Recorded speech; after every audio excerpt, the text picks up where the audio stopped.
7번째 이야기로 삼국의 발전 과정을 한번 보도록 하겠습니다. 삼국 중 가장 먼저 전성기를 맞이한 나라는 백제라고 하는데, 여기서 전성기란 말의 의미를 조금 생각해 보도록 하겠습니다.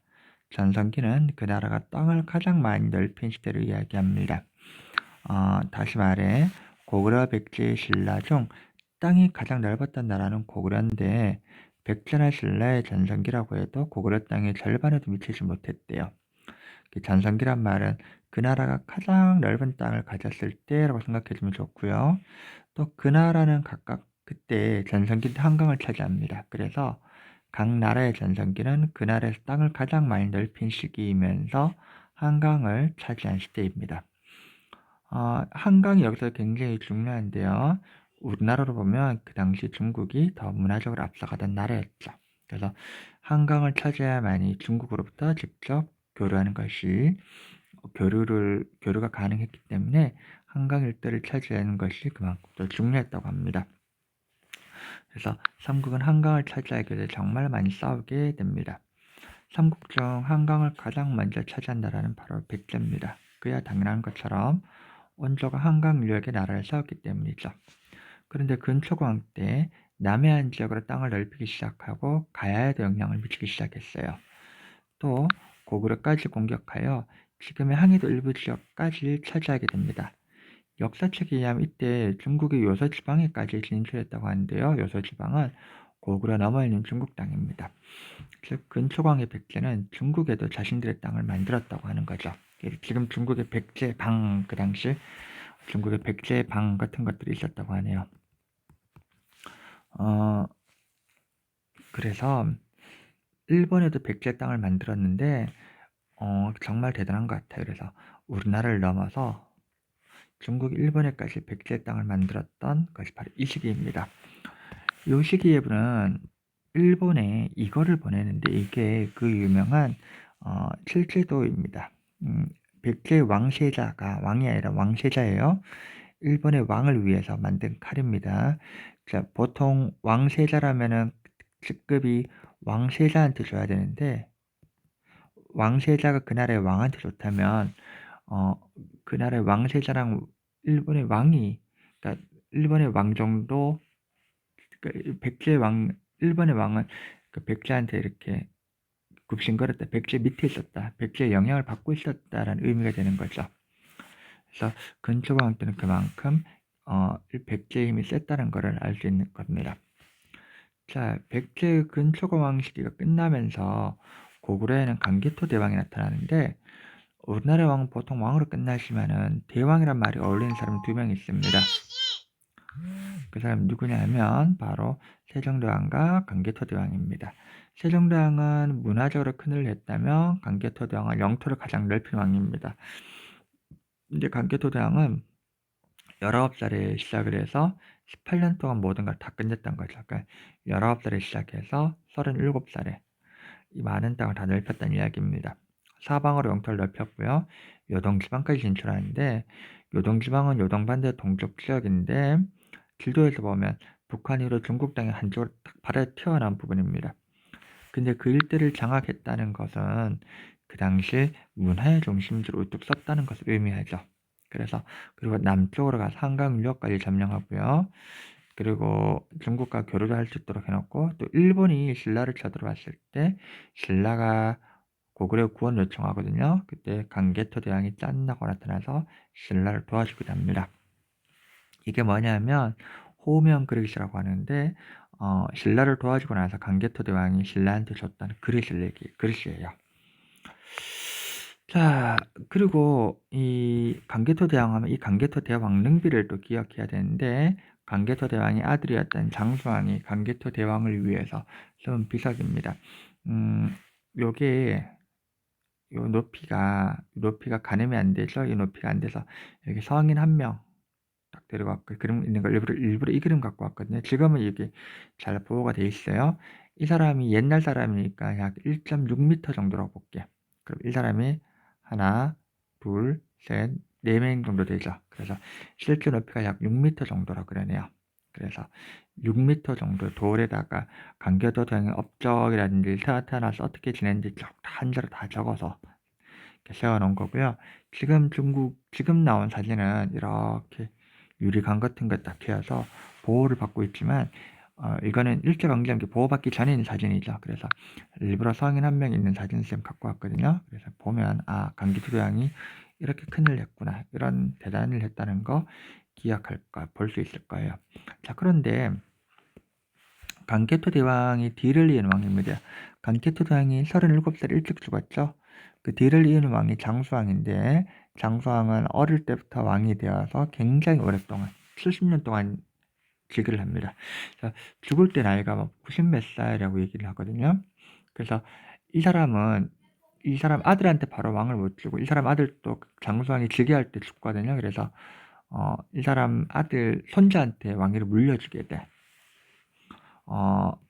그래서 장수왕도 놀라운 일 하는데, 먼저 적극적으로 우리나라 남쪽으로 내려옵니다. 자, 여기 국내성이 있는데, 여기서부터 장수왕은 이렇게 평양성으로 수도를 옮깁니다. 그리고 나서 계속 내려가서 한양 쪽 이렇게 점령을 다 해버리고, 그쵸? 자, 그래서 신라하고 백제는 나저 동맹을 맺게 됩니다. 그래서 침략하는 고구려에 대항해서 백제하고 신라가 맺었던 동맹이 바로 나저 동맹이라고 하네요. 그리고 여기 그림을 자세히 보면, 이렇게 자세히 보면, 여기가 낙동강이죠. 여기가 낙동강이더라. 그럼 안동이 이쯤 어딘가 있겠죠. 그래서 그 당시에는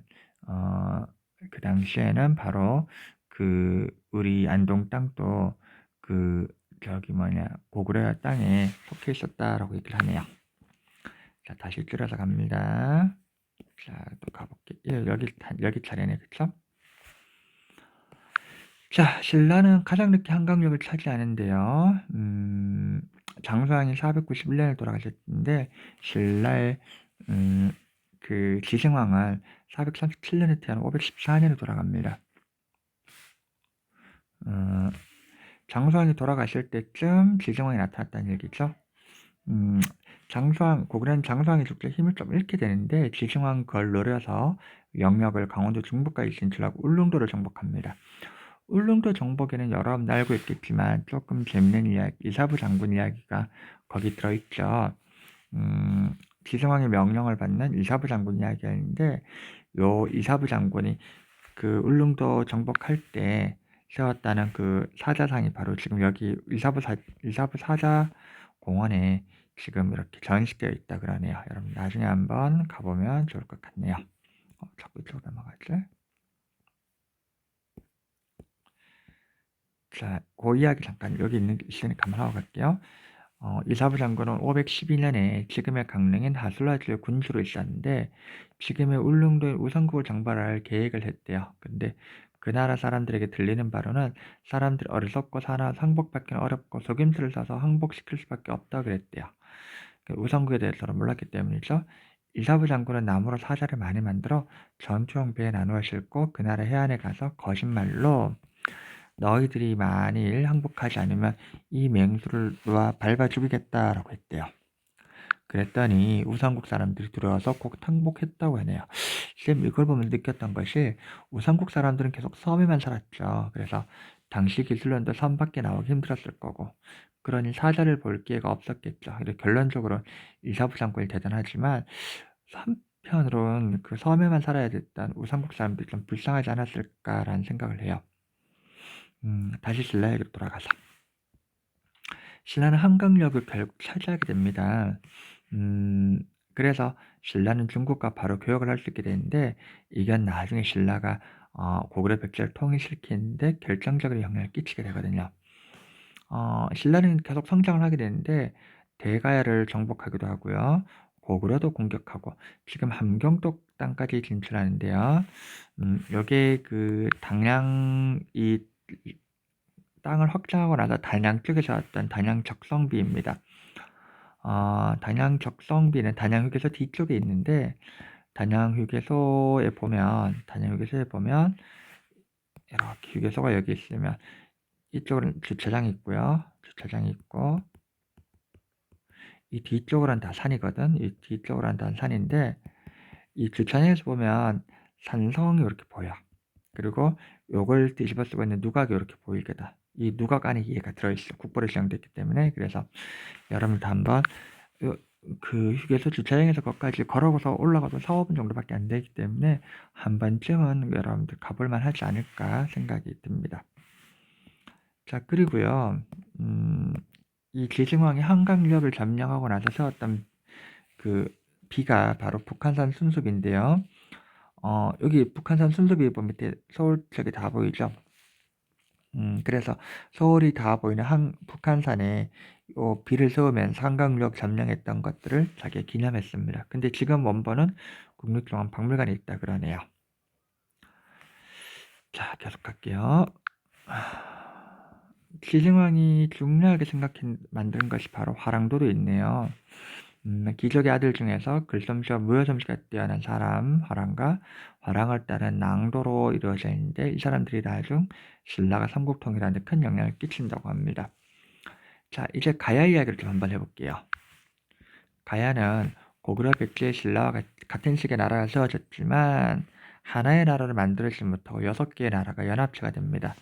하나의 나라가 뭉쳐지진 않았지만 낙동강 인력이 평야지에 자리를 잡게 해서 논농사를 잘 되었고요. 특히 무역은 대단했습니다. 특히 철을 중심으로 한 무역은 동아시아 무역의 중심지가 된다고 하네요. 그런데 하나의 나라로 뭉쳐지지 못해서 다른 나라 공격받았을 때 힘을 하나로 만들어 싸우지 못했다고 하네요. 그래서 신라의 지승왕이나 백제의 공격을 받고 무너지게 됩니다. 근데 가야가 동아시아 무역의 중심지라고 했죠. 가야 사람들은 일본으로 건너가기도 하고 일본 문화가 성장하는 데 큰 영향을 끼치기도 해요. 이게 요 그림이 요 사진이 가야 병사를 재현한 건데요. 가야 병사를 재현한 사진인데 갑옷이나 비늘 갑옷 이게 국립중앙박물관에 있는 사진이야. 근데 요 사진만 딱 요 그림만 딱 보더라도 가야가 만약에 하나의 나라였다면 더 힘쓰지 않았을까. 그래서 좀 더 고구려 백제 신라보다 좀 더 강한 나라가 되지 않았을까라는 생각을 한번 해보게 되네요. 김수로왕 이야기가 가야에 남아있는데 요 이야기를 잠깐 해볼게요. 어제 김수로왕이 알에서 깨어난 이야기를 한번 했었을 겁니다.